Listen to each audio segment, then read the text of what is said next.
Boa noite. Obrigado. Irmãos, eu vou confessar, eu estava lá dentro e quase que não me conseguia segurar, queríamos juntar aqui ao quarteto, ok? E eu durante 19 anos cantei num quarteto assim também. E nós cantávamos as músicas antigas do Arautos do Rei. E então eu estava lá dentro a segurar-me para não me vir aqui juntar. Mas estava a cantar lá dentro. Muito obrigado, de facto é uma bênção. Realmente podemos começar o culto desta noite com esta introdução tão bonita. Eu quero vos dizer também que eu já estive em vários países, já estive em muitas igrejas, mas eu quero dizer que a igreja aqui do Uberlândia sabe receber um convidado. Vou-vos dizer que hoje tive um dia fantástico, foi muito bom. Até estou assim um bocadinho coradinho, não é? Um bocadinho mais vermelhinho, o sol aqui do Brasil. Bom, vamos começar então a mensagem de hoje. Como podem ver, tem o título Os Dois Grandes Enganos. Então eu prometi ontem que hoje íamos falar dos argumentos que vão ser usados para enganar não um, não dois, não 100, todos os países deste planeta. Ok? O que é que vocês acham? Acham que é importante nós sabermos exatamente quais são os argumentos que vão ser usados para enganar o mundo? Sim ou não? Sim? É muito importante nós sabermos. Porquê? Porque a Bíblia diz que, se possível for, enganaria até os... Conhecem este texto, certo? Sabem que os escolhidos escolheram ser escolhidos. Certo? Os escolhidos escolheram ser escolhidos. E eu queria vos dizer que nos eventos finais há uma característica fundamental que os escolhidos têm. Eles sabem o que é que vai acontecer. E por isso, se eu não sei o que vai acontecer, eu estou em perigo. Em perigo de ser enganado. E por isso que é muito importante nós, como adventistas, termos a noção que temos que ser estudantes e ouvintes das profecias. É uma parte central da mensagem adventista e à medida que nos aproximamos do tempo do fim, mais e mais importante vai ser para um cristão adventista saber exatamente o que vai acontecer a este mundo. Então, nós ontem vimos duas coisas importantes. Nós fizemos um estudo bíblico, certo? E eu penso que ontem não houve muitas novidades, ok? Não houve muitas novidades, pois não? Houve algumas, vá. Mas basicamente nós falámos daquilo que é a base da escatologia adventista, da compreensão dos tempos do fim. Vai haver uma luta entre 2 dias, certo? Sabemos isso. Então nós vemos que isso...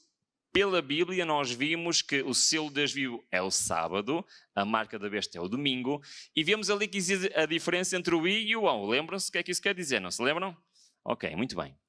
E depois nós vimos numa profecia do Velho Testamento, em Ezequiel, capítulo 21, vimos que há o quê?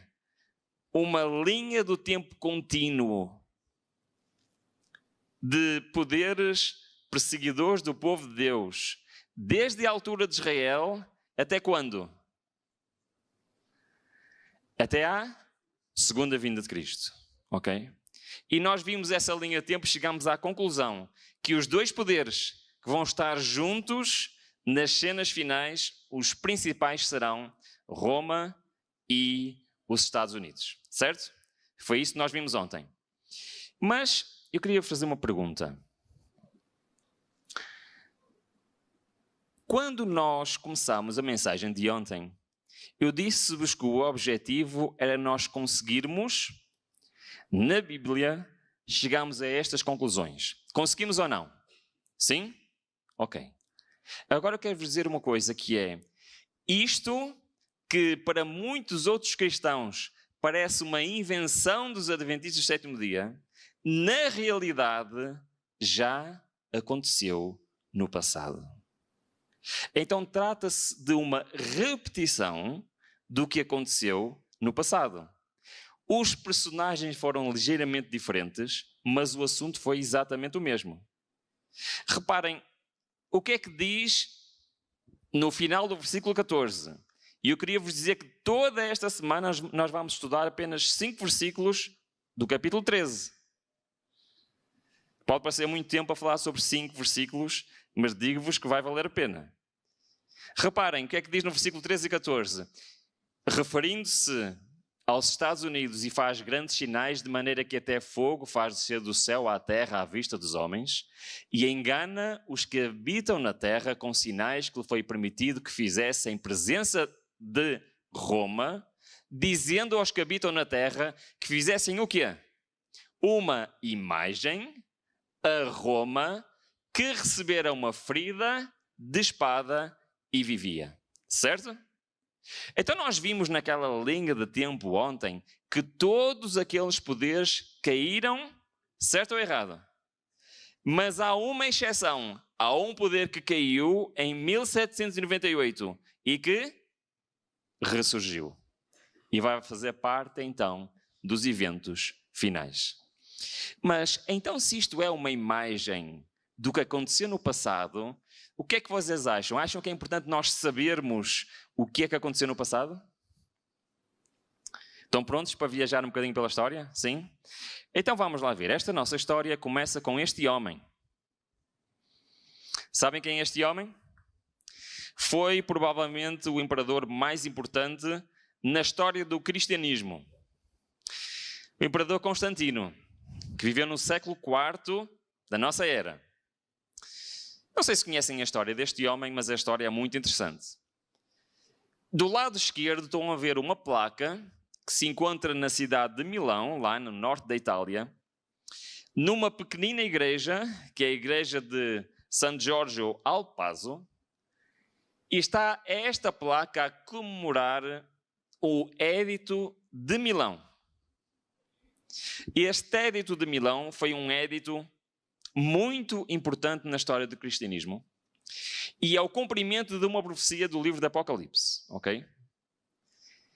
Este édito foi assinado no ano 313 e foi a primeira vez na história do mundo ocidental que houve uma lei de liberdade religiosa. Sabiam? O que é que acontecia? Durante os primeiros 3 séculos, os cristãos foram perseguidos, primeiro pelos líderes religiosos judaicos, depois, a partir de Nero, do ano 60, na década de 60, passaram a ser perseguidos pelo próprio Império Romano. Essa perseguição não era universal em todo o Império. O que é que isto queria dizer? Por vezes era numa parte do Império, outras vezes era noutra parte do Império, e ela nunca foi uma perseguição universal até o início do 4º século.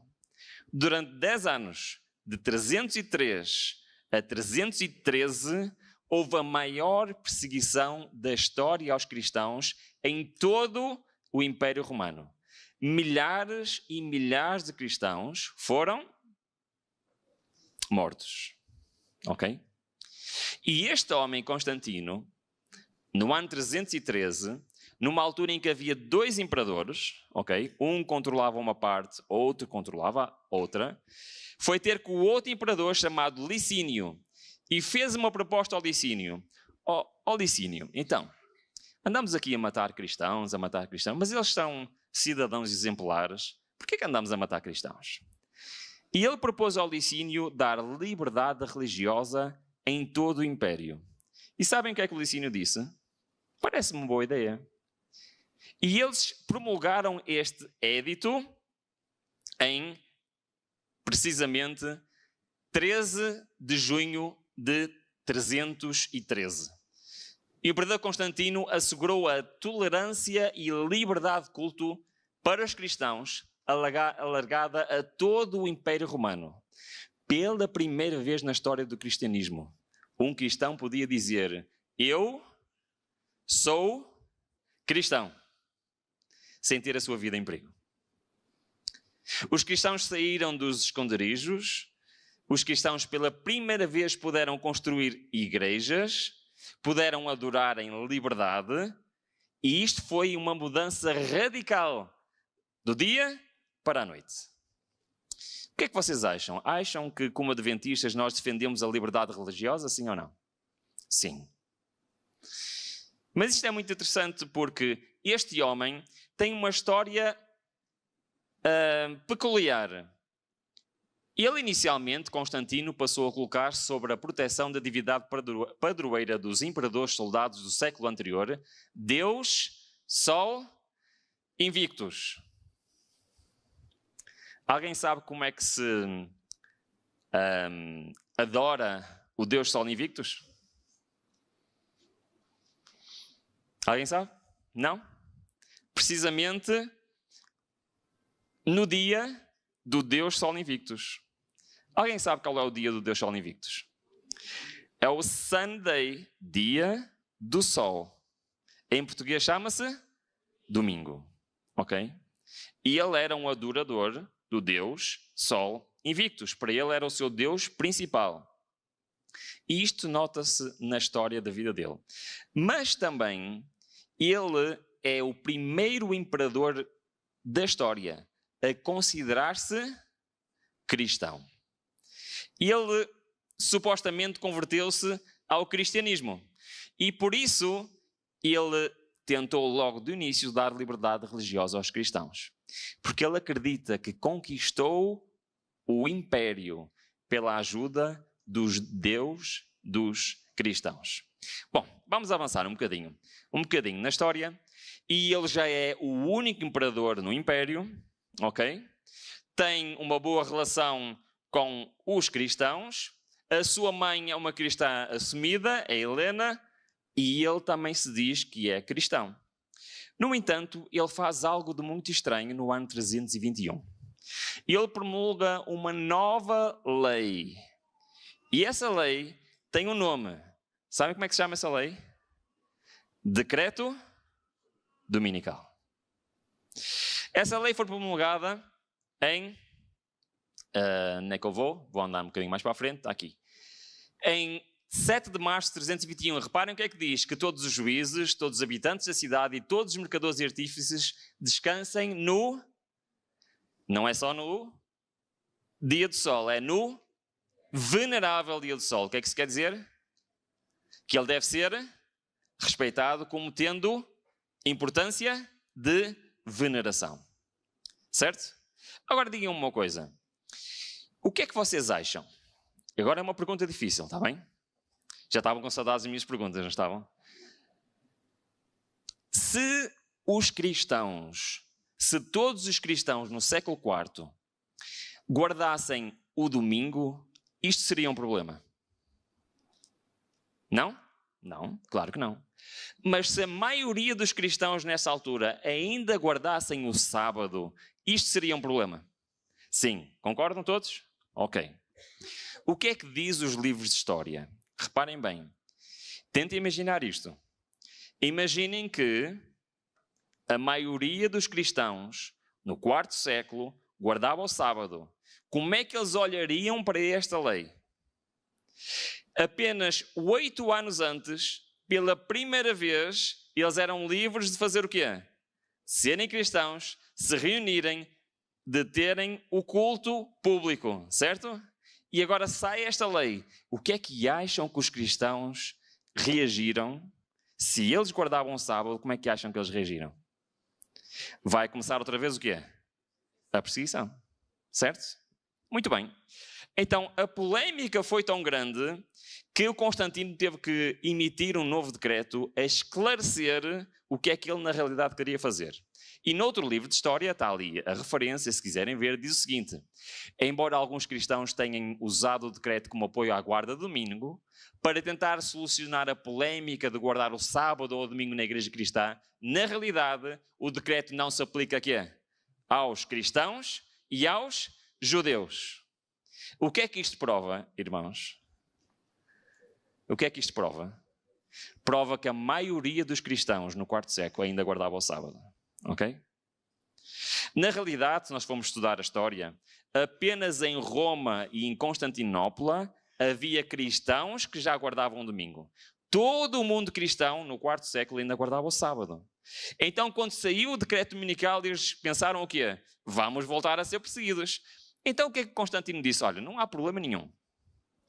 Este édito não é nem para os cristãos, nem para os judeus, é só para os outros povos. Certo? Muito bem. E resolveu a questão. Mas agora eu faço-vos uma pergunta. Acham que isto ficou assim? Por este decreto dominical? Acham que ficou assim? Aquilo que vocês conhecem da história, acham que os cristãos e os judeus puderam continuar livremente a exercer a sua fé e a guardar o sábado? Vamos ler. Mostrando-se insuficientes os concílios, os decretos dos concílios, foi rogado às autoridades escolares que promulgassem um édito que inspirasse terror ao povo e o obrigasse a abster-se do trabalho no domingo. Começou a haver uma aliança entre os líderes da igreja, que começaram a pedir o apoio do poder civil para obrigar as pessoas a fazerem o quê? O que é que diz o texto? A guardar o domingo. Mas, no sínodo realizado em Roma, todas as decisões anteriores foram reafirmadas com mais força e solenidade. Foram também incorporadas à lei eclesiástica e impostas pelas autoridades civis, através de quase toda a cristandade. Isto é interessante porque, se vocês repararem bem, olhem bem para o texto, incorporadas onde? À lei? O que é isso, lei eclesiástica? É a igreja. E o que é isso de autoridades civis? São os países da Europa. Então, no passado, também houve dois poderes que se envolveram na perseguição aos cristãos bíblicos. Quais foram? Roma e os países quê? Europeus. Certo? Um era o poder eclesiástico, o outro era o poder civil. Estão a perceber a comparação com o futuro? Também temos o poder eclesiástico e o poder civil. Mas há uma diferença. O poder civil é outro. Certo? Muito bem, vamos continuar. Bom, mais uma vez, não ficou por aqui, não é? Ordenava-se a todas as pessoas de qualquer classe abster-se do trabalho usual sob pena de multa. Primeiramente foi pena de multa aos livres e açoites, no caso de serem servos. Mais tarde, um novo decreto veio dizer o quê? Foi decretado que os ricos fossem punidos com a perda de metade dos bens. Finalmente, mais tarde ainda, um novo decreto que dizia o quê? Que fossem escravizados. As classes inferiores deveriam sofrer o banimento perpétuo. Mais uma vez eu vou perguntar, acham que ficou por aqui? Eu gosto muito de história, ok? E eu aprendi que quanto mais nós sabemos de história, mais preparados estamos para o futuro. Eu fui ver, não sei se vocês sabem, mas em Portugal houve Inquisição. Chamava-se a Santa Inquisição Portuguesa. O que é certo é que todos os documentos da Santa Inquisição Portuguesa estão guardados em Lisboa, num edifício chamado a Torre do Tombo. E qualquer português, qualquer historiador, pode ir consultar esses documentos. Então há um historiador português, já antigo, do século passado, que ele foi ver, com os seus próprios olhos, os documentos dos autos dos mártires. Porquê que eles foram julgados? Porquê que eles foram mortos? Ok? E isso é informação pública. Então ele juntou aqui no seu livro, e eu queria que vocês olhassem e vissem comigo porquê que lá um português foi morto. Está bem? Não sei se vocês sabem, mas na Europa existia dois tipos de cristãos. Os cristãos velhos e os cristãos novos. É um termo um bocado estranho, não é? O que eram os cristãos velhos e os cristãos novos? São aqueles cristãos velhos eram os que eram de descendência de cristãos. Os cristãos novos eram os judeus que foram convertidos à força ao cristianismo. Ok? E se eles não fossem assumidamente cristãos, eles eram mortos. Ok? Então a Inquisição servia para julgar e condenar judeus, pessoas acusadas de feitiçaria e hereges, Pessoas que eram já cristãos, mas que tinham doutrinas diferentes da igreja oficial.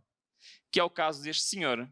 Este senhor, eu vou-vos mostrar, está neste livro, é um senhor chamado Gil Vaz Bugalho, e ele era um desembargador, por isso era uma pessoa bastante importante e influente no país, e ele era um alto funcionário público do país. E isto é o processo do seu julgamento pela Inquisição Portuguesa. Reparem o que diz. Um cristão velho, o que é que isto significa? Que ele não era nenhum judeu convertido, ele era um cristão.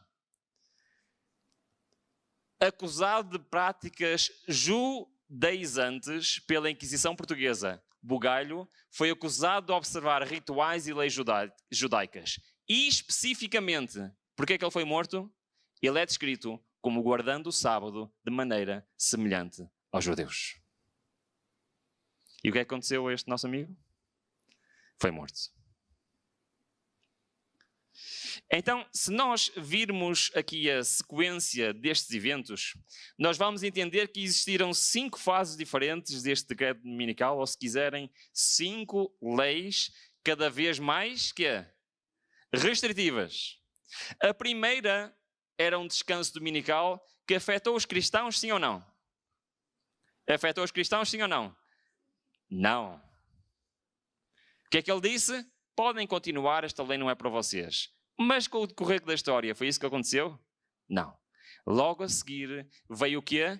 Multas, açoites, depois perda de bens, depois perda de liberdade e finalmente o que é que veio? A pena de morte. Irmãos, isto foi o que aconteceu no passado. O que é que vai acontecer no futuro? Bom, então nós ontem já vimos que há uma coisa que nós sabemos, pela profecia, que vai haver novamente o quê? Um decreto dominical. Vimos, certo? Todos concordam comigo? Alguém ficou com alguma dúvida em relação à mensagem de ontem? E como é que nós vemos isso aqui em Apocalipse 13? Nós vamos fazer isso para todas as fases do decreto dominical, está em Apocalipse 13. Nós vimos exatamente aqui uma imagem à besta que recebera a ferida da espada e vivia. A lei dominical, a primeira lei dominical, é exatamente isto. Imitar o que aconteceu no passado. Agora quero-vos fazer uma pergunta. E esta pergunta é muito séria, está bem? Tem algum problema a um cristão não trabalhar ao domingo? Há algum problema? E eu não costumo trabalhar ao domingo. Não tem problema nenhum, pois não? Então reparem, quando a serva do Senhor diz assim, abster-se de trabalhar no domingo não é receber o sinal da besta. O que é que isto quer dizer? Quer dizer que a primeira lei dominical não vai afetar o povo de Deus. Percebemos isto, sim ou não? É exatamente o que aconteceu no passado. Percebemos isto, sim? Então o que é que acontece? Ela não é algo que um cristão bíblico não possa aceitar. E eu quero-vos dizer isto com cuidado. A primeira lei dominical pode e deve ser guardada pelos cristãos bíblicos. Foi difícil o que eu disse, não foi? A serva do Senhor diz que nós não devemos provocar as autoridades desnecessariamente. E se a lei dos homens não interferir com a lei de Deus, nós podemos observá-la. Certo? E eu quero-vos dizer que o problema não está na primeira lei dominical. O problema está na segunda lei dominical. Aí, sim, nós temos um problema. Mas essa vamos guardá-la para amanhã, está bem?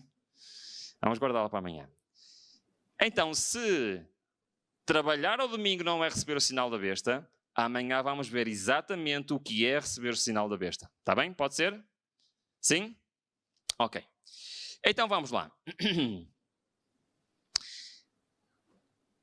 No entanto, esta primeira lei é algo de muito importante para a vida de um cristão. E porquê? Eu queria partilhar este texto com vocês para entendermos bem o que é que isto quer dizer. Porque apesar de não interferir com a vida dos cristãos bíblicos, ela vai ser um sinal fundamental para quem quer servir ao Senhor nos eventos finais. Diz o seguinte: não vem muito distante o tempo em que, como antigos discípulos, seremos forçados a buscar refúgio em lugares desolados e solitários. Como o cerco de Jerusalém pelos exércitos romanos era o sinal de fuga para os cristãos judeus, assim o arrogar-se a nossa nação, Estados Unidos da América, é o que ela está a falar, o poder do decreto que torna obrigatório o repouso papal, que é qual decreto? É o Primeira Lei Dominical, será uma advertência para nós. Qual é esta advertência? Será então o tempo de deixar as grandes cidades, passo preparatório ao sair das menores para lares retirados em lugares solitários entre as montanhas. Eu queria parar aqui um bocadinho, está bem? Vamos tentar perceber o que é que isto quer dizer. Apesar do primeiro decreto dominical não afetar diretamente o povo de Deus, é o último aviso para o povo de Deus deixar as grandes cidades. Isto não quer dizer que não possam deixar antes. Porquê? Porque a obra nas grandes cidades termina no primeiro decreto dominical. Perceberam o que eu disse?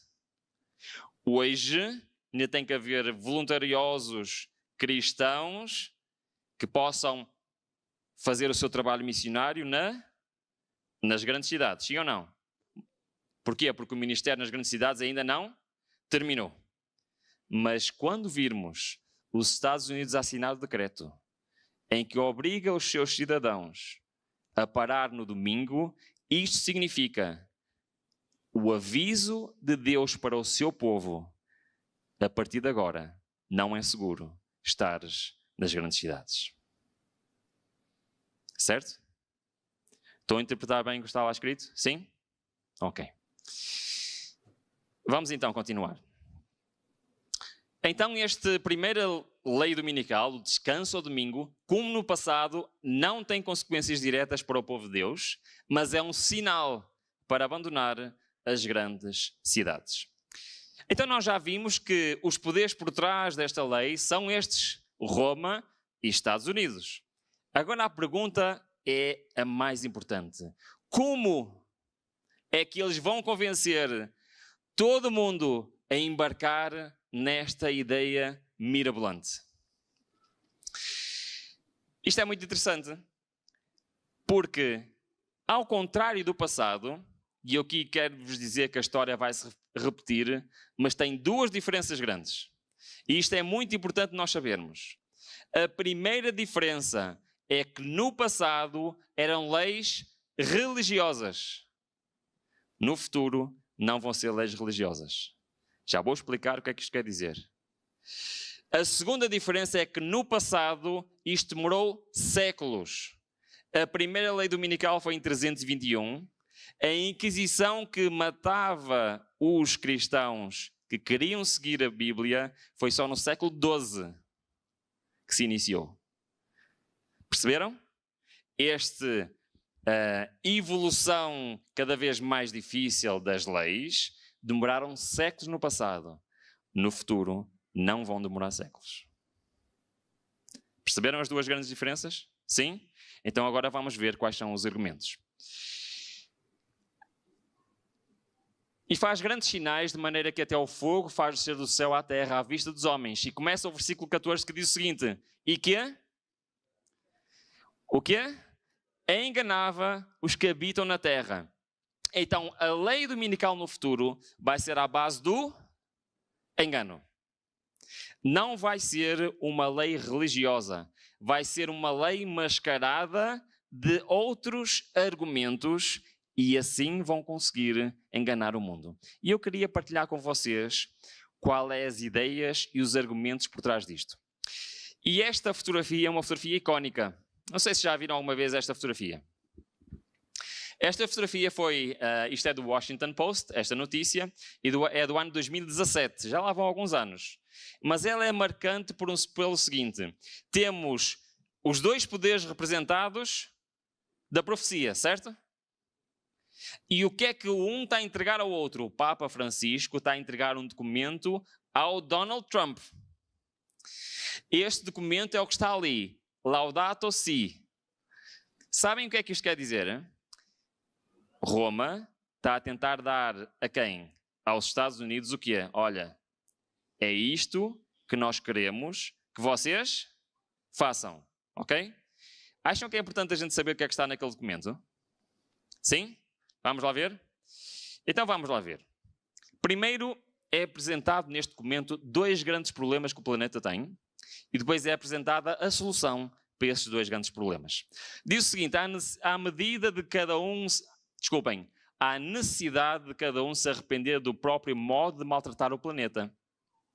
Porque todos, na medida em que causamos pequenos danos ecológicos, somos chamados a reconhecer a nossa contribuição, pequena ou grande, para a desfiguração e destruição do ambiente. Qual é o primeiro problema que está aqui salientado? Destruição do ambiente, ok? É um argumento ecológico, certo? Ok? Outro problema. Vivemos já há muito tempo na degradação moral. Baldamo-nos à ética, à bondade, à fé, à honestidade. Chegou o momento de reconhecer que esta alegre superficialidade de pouco nos serviu. Uma tal destruição de todo o fundamento da vida social acaba por colocar-nos uns contra os outros na defesa dos próprios interesses. Qual é o segundo problema identificado aqui? Concordam com ele ou não? Concordam? Sim? O nosso mundo está degradado moralmente, sim ou não? Sim. Então ele está a identificar os problemas, certo? Até aqui tudo bem. Então vamos continuar. Quando os seres humanos destroem a biodiversidade na criação de Deus, quando os seres humanos comprometem a integridade da terra e contribuem para a mudança climática, quando os seres humanos contaminam as águas, o solo, o ar, tudo isso é pecado. Porque um crime contra a natureza é um crime contra nós mesmos e um pecado contra Deus. Os problemas estão bem identificados. Problemas ecológicos, mudanças climáticas, problemas morais, certo? Vamos à solução apresentada? Portanto, entrega ao Trump e diz: Trump, é isto que nós temos que fazer juntos. Esta responsabilidade perante uma terra que é de Deus implica que o ser humano dotado de inteligência respeite as leis da natureza. Nessa linha, e não está mal escrito, é mesmo que está escrito no documento. Nessa linha, o descanso do 7º dia não é proposto só para o ser humano, mas para descansem o teu boi e o teu jumento. Assim nos damos conta de que a Bíblia não dá lugar a um antropocentrismo despótico que se desinteressa de suas criaturas. E eu vou parar aqui um bocadinho. O que é que está aqui a dizer? Desculpem lá. Podem-me explicar o que é que está aqui? Que a Bíblia fala de quê? Do descanso em que dia? Sábado. E que não é só para o homem, é também para quê? Para a natureza, certo? É o que está aqui escrito. É? Isso está escrito na nossa Bíblia, sim ou não? Está. Vamos continuar. A tradição bíblica estabelece claramente que esta reabilitação implica a redescoberta e o respeito dos ritmos inscritos na natureza pela mão do Criador. Vocês acreditam nisto? Acreditam que existem ritmos inscritos na natureza pela mão do Criador? Sim ou não? Sim. Isto está patente, por exemplo, na lei do Shabat. No 7º dia. Não há dúvidas, pois não? Sábado, 7º dia. Ok. Deus descansou todas as suas obras. Deus ordenou a Israel que cada 7º dia deve ser celebrado como dia de descanso, um Shabat. Nós acreditamos nisso ou não? Sim. Agora, a minha pergunta é, porquê é que isto está no documento promulgado pelo Vaticano, entregue por Papa Francisco aos Estados Unidos como um guia para o futuro? Basta continuarmos a ler. A participação na Eucaristia é especialmente importante em que dia? Que dia? Domingo. Este dia, à semelhança do sábado judaico, é-nos oferecido como dia de cura das relações do ser humano com Deus, consigo mesmo, com os outros e com o mundo. Perceberam? A Bíblia ensina que é e há um exemplo para fazermos isso com o domingo. O dia da Eucaristia. O repouso é uma ampliação do olhar que permite voltar a reconhecer os direitos dos outros. Assim, o dia de descanso, cujo centro é a Eucaristia. Que dia é este? Domingo. Difunde a sua luz sobre a semana inteira e encoraja-nos a assumir o que é o cuidado pela natureza e o cuidado pelos pobres. Qual é a solução apresentada por Roma para a questão climática e para a questão da moralidade? Qual é a solução? Descansar ao domingo e levar as pessoas à participação de atividades da igreja ao domingo. Então nós temos aqui dois argumentos. Reparem, argumentos que é morais e argumentos científicos. Concordam comigo? Foi isto que nós acabámos de ler? Esta é a ideia de Roma, sim ou não? Sim. Eu queria vos dizer, com muito cuidado, o que vou dizer agora.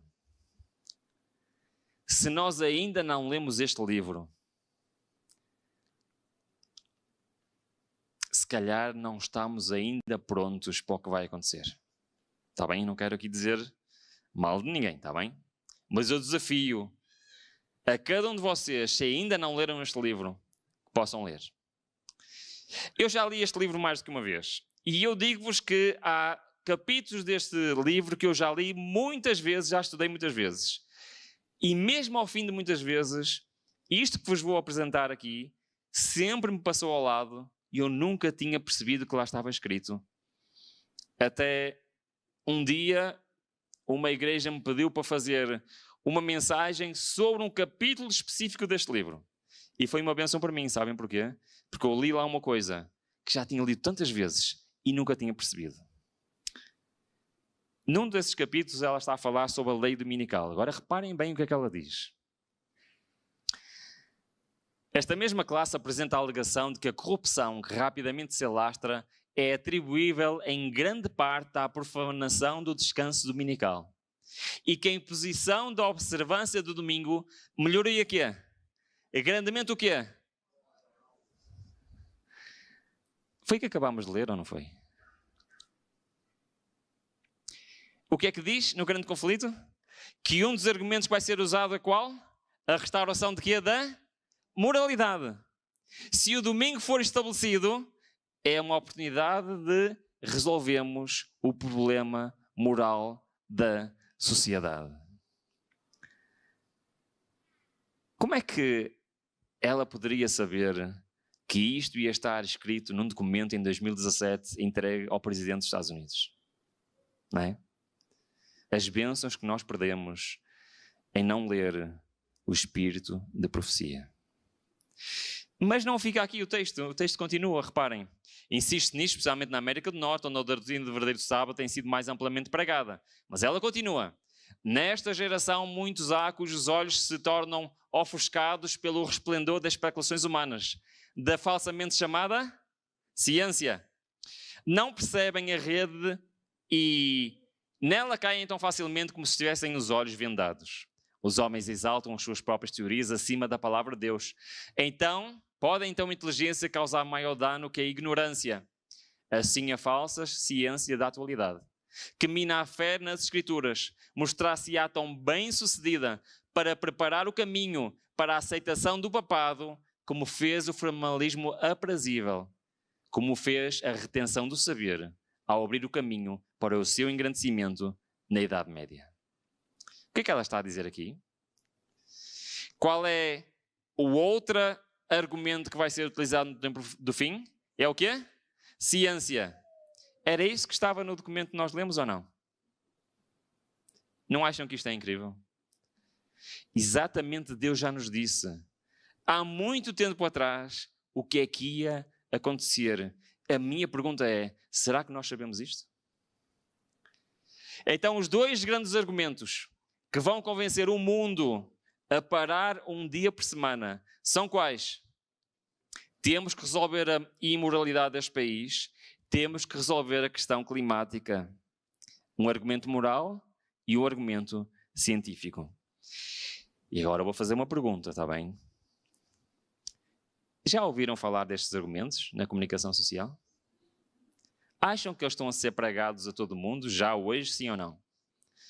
Nós vivemos numa época incrível da profecia bíblica.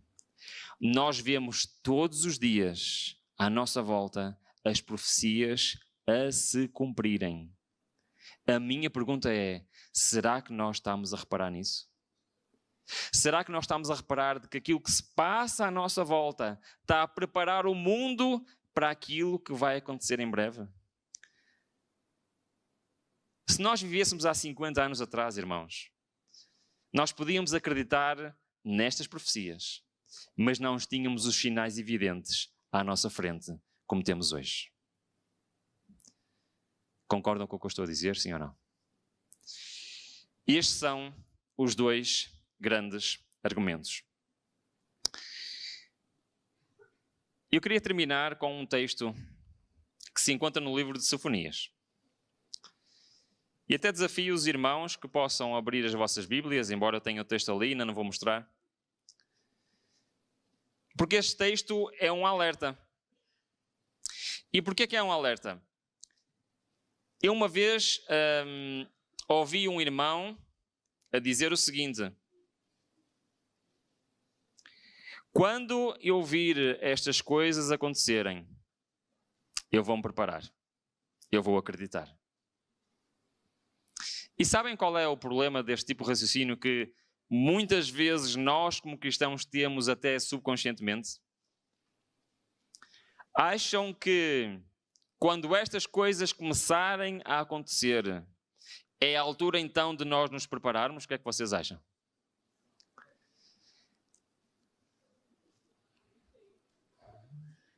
É verdade que aqueles que nunca conheceram isto terão uma segunda oportunidade.